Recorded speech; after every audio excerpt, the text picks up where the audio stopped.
Good evening. I was just sitting here listening to some Mozart, Hofner Symphony, the Symphony Number 5. For anybody who's got an interest in classical music, and I'll just have it kind of on his background music. But also, and also tonight, I had a request tonight. And I ran across an article on cyberbullying from Psychology Today, and whether you're part of the Turner Syndrome community. Oh, and I forgot to say, and good evening and welcome to another episode of Brother Mark Turner Syndrome, Butterflies and Life. Okay, those formalities out of the way. I found an article on online harassment from the Psychology Today, and I want to describe some of the feelings I've had, and maybe some of the people that have been engaged in the behavior aren't going to see it. But maybe some of the other people, but certainly the people who have suffered from narcissistic abuse aren't going to see it, and then maybe there are people in the Turner Syndrome community that I've certainly spoken to, and they're kind of hip to the drama and how it's kind of playing out. So that might have some possibilities as well. And anybody knows me, I'm going to stand up for bullying. And bullying is it's wrong. As I said, it doesn't matter who does what to who. It doesn't belong in the Turner Syndrome community. And it doesn't matter whether it's Turner Syndrome, they're an outsider, or butterfly on butterfly. And it doesn't belong. So I'm going to appeal to two articles, and I think these are worthwhile reads. And I was asked if I could read from this, and I also said, I want to share this and put it on a video tonight. The Psychology Today article is from March 9th, 2017. Trauma: How to Cope with the Trauma of Online Harassment. There's a group called Online SOS, and they said the founders of Online SOS revealed the dangers of ignoring online harassment. When Jess started receiving anonymous threats over email via Facebook, she didn't know where to turn. As a strong and independent woman climbing the professional ladder, she kept it to herself. That talking about what was happening might make her appear weak. I felt like it was a burden, and I was being dramatic. I just delete the messages and didn't let anyone know that was happening. But ignoring the situation did not improve it. Jess began to receive photos of herself at the grocery store, walking home from work. She moved to a safer building, one with gated entry and security guards. She would call friends or families when arriving home or late at night during the walk from her car to her apartment just to be safe.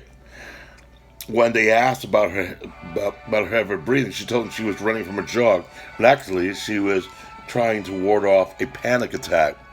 I'll stop there, and certainly I've been having. Female bullies do exist, and men do get panic attacks. And we'll look at I'll continue on with the article, and it also talks about some of the symptoms that victims of online harassment receive. So this is real. So whether you're recovering from narcissistic abuse, whether you're a Turner Syndrome butterfly that has experienced this, or whether you suddenly realize, wait a minute, I'm doing this, and this is, and they're suddenly realizing this is such a hot idea, and this might give some perspective. But let me read on. Still, she told no one about the threats that were becoming increasingly specific and severe. Just feared that she would not be taken seriously, their fears would be dismissed. After all, everything was taking place in the virtual world until it wasn't. For Jess, the online harassment culminated in a brutal physical attack that left her hospitalized. Even though the threats were getting worse, Jess could not have predicted the extent of the danger. No one around her was experiencing online harassment, so she was left feeling isolated and ashamed. And again, being the victim of online harassment, certainly that was some of the things that I personally experienced. And I think if anybody else has been the subject of it, Those are some of the feelings. The article goes on. She's not alone. According to Elizabeth Lee and Samantha Silverberg, founders of online SOS network, our social safety net is having a hard time keeping up with the abuses that occur via technology, especially when it comes to understanding and responding to the mental health impacts of online harassment. People don't realize how big an issue it is from a mental health perspective. It's really hard to quantify what's happening, Silverberg told me. There's not a lot of information on the emotional impact. Elizabeth Lee, a businessman, and Silverberg, a licensed mental health professional, founded online SOS after their traumatic experiences with online harassment. Like Jess, did not know where to turn for help. According to Silverberg, online harassment is a very specific type of engagement that involves two factors. The intent to cause harm on the part of the perpetrator, a high subjective level of distress on part of the victim.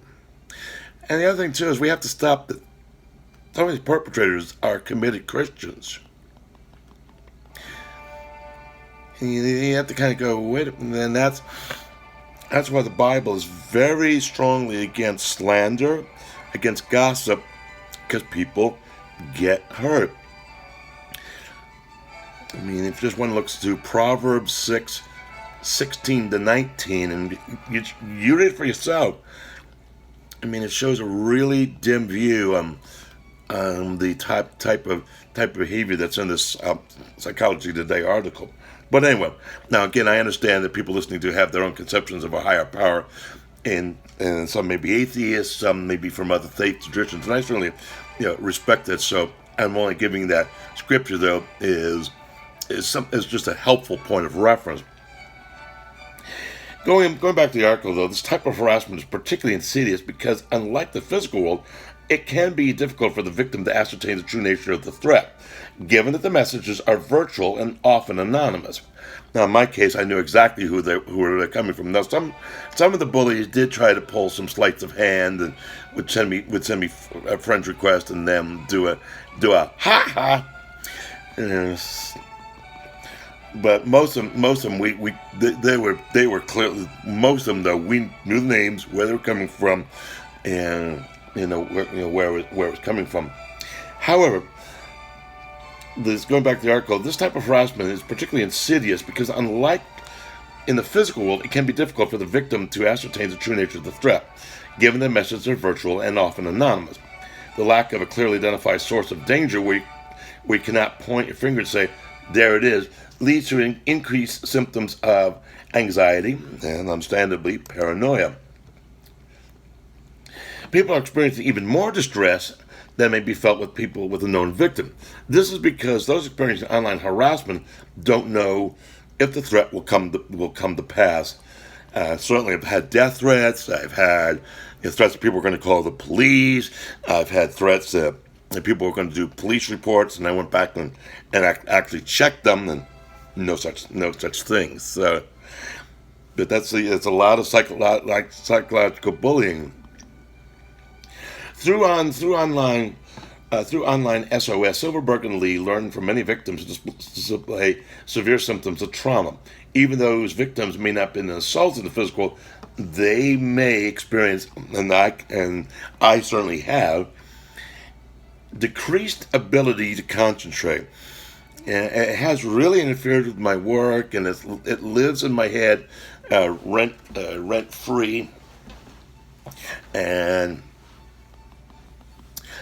difficulty making day-to-day decisions when I'm trying to do my job.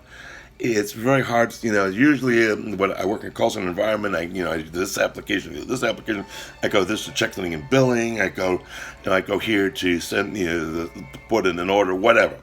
But all of a sudden, it's kind of the feeling that I've had is all of a sudden I don't know how to do just a big, just basic operation, and I'm just sitting there going, I don't know. It's certainly increased levels of anxiety. Oh yeah, and my sleep patterns have been absolutely shot. I will say that I also have sleep apnea, and I would definitely say though that a couple of things that have been helpful for me is getting on a CPAP and also taking melatonin at night. So that's helped. But sometimes I do wake up just bolt upright at night. Panic attacks when reminded of the threatening events. My wife has experienced certainly has had anxiety. She's shaking. She's worried, are the police going to come after her? Are we going to end up in jail? I mean, there's type of things. Emotional, physical distress associated with reminders of attacks, such as opening up emails or looking at the computer. And certainly, there's a time that if somebody came in on Facebook Messenger on Facebook, was it going to be one of the Turner syndrome bullies, getting ready to do attack, where they're going to try to pull me into an argument? And their timing is always good because it's always right before I was going to bed. So, I mean, their timing is just right at 11:30, so it would be about 1:30 or 2 before I could concentrate. And there were some times where I was just too tired. I had to call in sick. So, obviously, my productivity was affected. My productivity with the company that I work for was certainly affected. While there's much coverage of highline profile cases of harassment, little attention has been paid to the ongoing mental health impact. Because of that, victims often suffer in silence while the symptoms of trauma increase, leading to debilitating distress in their personal and professional lives. Lee and Silverberg encourage individuals to seek help immediately. If you or somebody who knows experiencing online harassment, there are things that you can do right now to get help. Take it seriously. Victims often experience a sense of shame or worry they are weak if they reach out and ask for help. Silverberg encourages that you do so anyway, citing that too often the victims of abuse are left to fend for themselves. If you're being attacked, if you don't feel right, if somebody's shaming you, if somebody's calling you names, if somebody's trying to engage you into an argument, or in any way making you feel uncomfortable, speak up. And if any members of the Turner syndrome community have also experienced these, then it's time to speak up. Say, no, this is not acceptable. And then it's okay. You're not alone. You're not a bad and worthy person.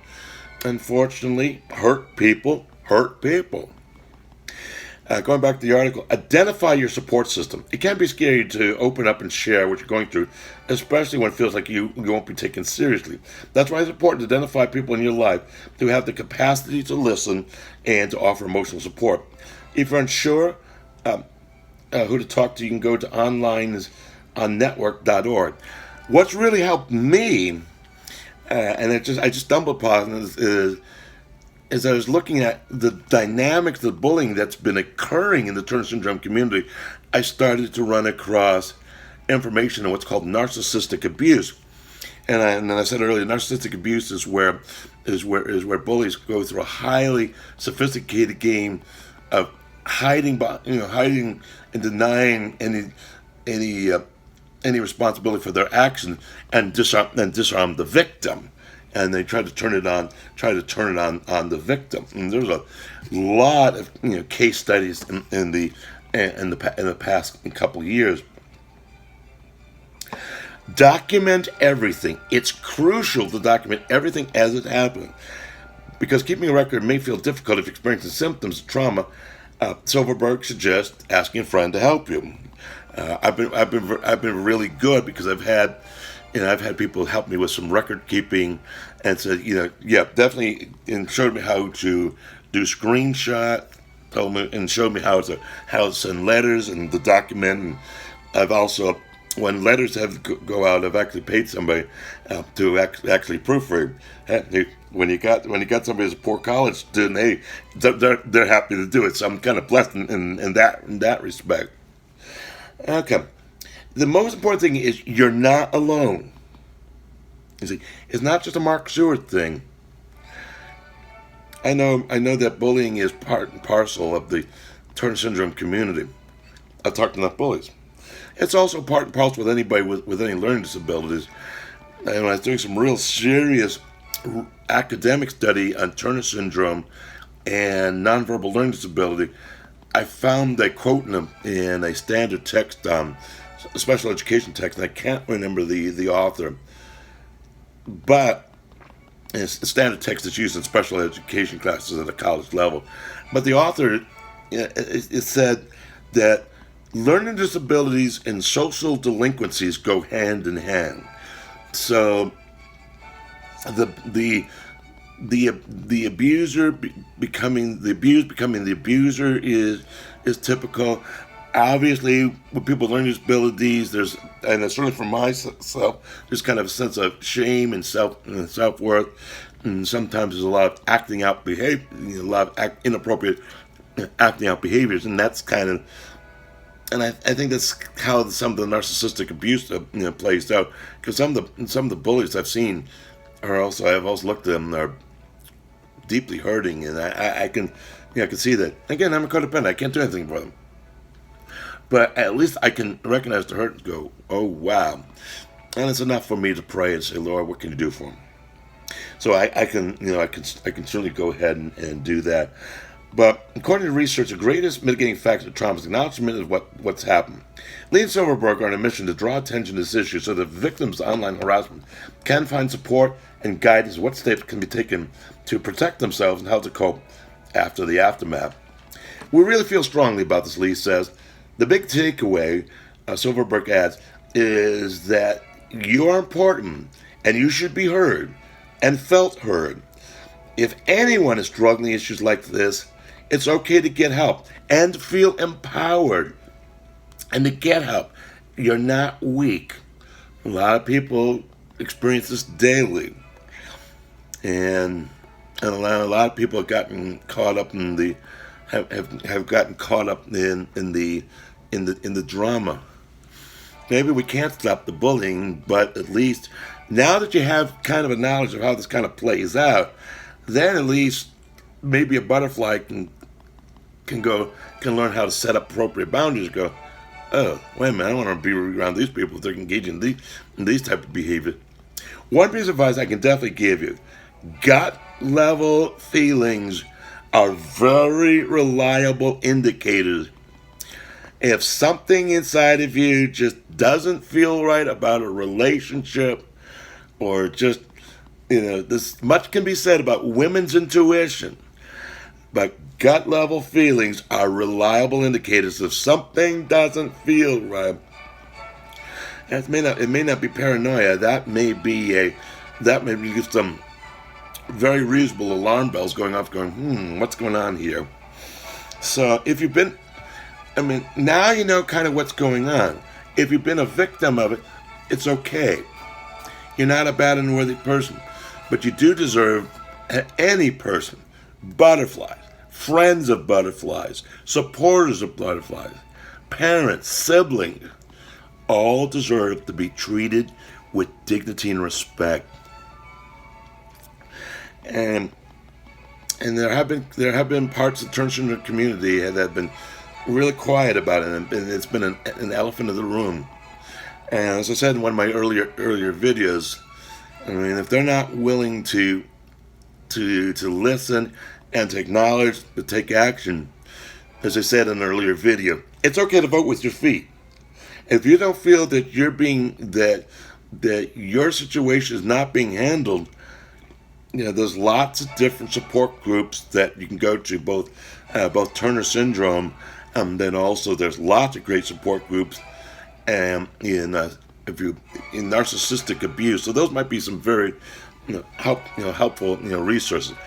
The other thing that I would like to read, though, is bullying is such part and parcel of anybody with learning disabilities, and the Turner syndrome butterflies are no exception.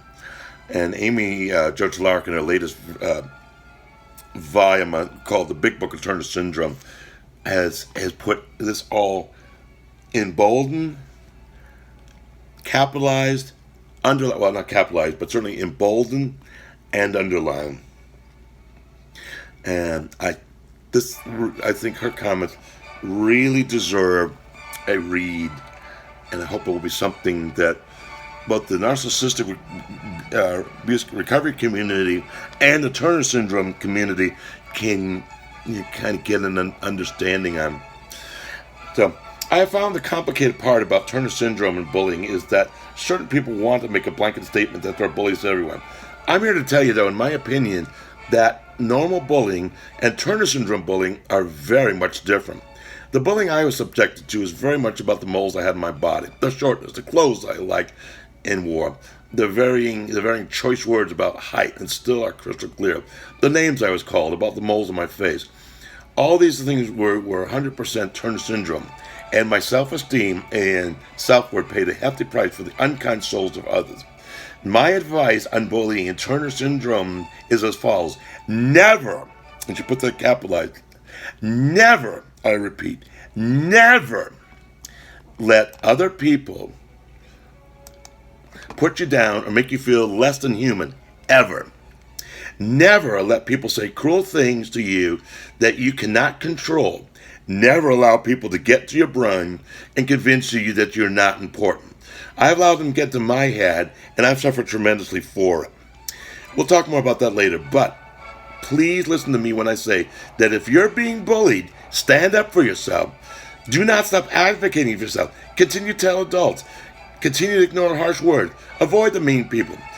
Lean of those that care about you and want you to succeed. Never allow the mean people to get into your head and tell you anything. You're worth it. You're amazing. You are everything. You're incredible. You're a rock star. You are a superhero. And yes, I did underline the whole chapter. This is so important, and I'll reference this more later. And that's her chapter on bullying. And again, because my learning disabilities, a lot of the bullying that I received, and a lot of the women, the Turner syndrome women, especially the ones who are struggling with learning disabilities, there's so much of my story that I can really relate to. Bottom line, though, all of us deserve to be treated with dignity and respect, and we all have to. And I think my dad, with the behavior of this, has some very short 5 words. And when it's about people that are not that are not addressing or ignoring the bullying that's been going on in the Turner syndrome community, my dad would say, that is not good enough. We all deserve to be treated with dignity and respect. And if your organization, Turner syndrome organization, is not addressing it, and you find yourself banging your head against the wall, it's okay to vote with your feet. I've been in abusive situations where I can't reason with somebody, and it just came to the point where I had to quit banging my head against the wall, and I had to go, vote with my feet. I don't have any magical answers about where to go, but I hope that this will list that for those in the Turner syndrome community who are wondering what's narcissistic abuse about, for those who are in the narcissistic abuse community say, what's Turner syndrome? I hope we can educate and advocate on both. Just a final pieces of reference, we really want to there's 2 YouTube videos that are real classics, and they're easy to understand, and YouTube channels, they're easy to understand and thought provoking, and some are actually quite entertaining. First off, A Life of Amy Turner Syndrome. Amy Jo Tihlarik, and she's, as I say, she's a veritable mother hen, and she really wants to see her fellow butterflies thrive, not only just survive but thrive. And she really does a really bang up job on that, and there's no sacred cows with her. And so kind of leaf through that and just find, there's tons of videos on self-esteem, what TS 101, what is it, and then something, and another channel that's also extremely well done, that I admire. Brooke TV, Brooke, Brooke TV. That's also on YouTube as well. She mixes what's like having Turner syndrome. She also mixes in mental health recovery issues, and then she does this, and then some of her just life from home series have actually been very enjoyable and quite entertaining too. So you really get two things for the price of one. But you can also find in there just basic, if you like, TS 101. What is it from? From somebody who has it and who really thrives with it. So, of course, you can also do a Google a Google search on it for those who want to know. So, it's funny is that this is actually we're now going. I'm actually up on the anniversary of the channel, and it's been an interesting year, and I'll probably have some more thoughts and feeling about what the past year has been like. But certainly, I really admire the Turner syndrome community. And the sad thing is we've got a few people that instead of coming to me and decided to get on a narcissistic smear campaign, and that's not the way to do it. And I think a lot of people gotten hurt, but also at the same time, I've also been blessed too to know that I'm not terminally unique. I'm not weak. I'm not. Unfortunately, hurt people. Hurt people. So I know what that's about. Anyway, those are thoughts and feelings on the two topics and why this topic of online harassment and narcissistic abuse and bullying is so important. As always, take what you like, leave the rest, and I'll talk to you next time.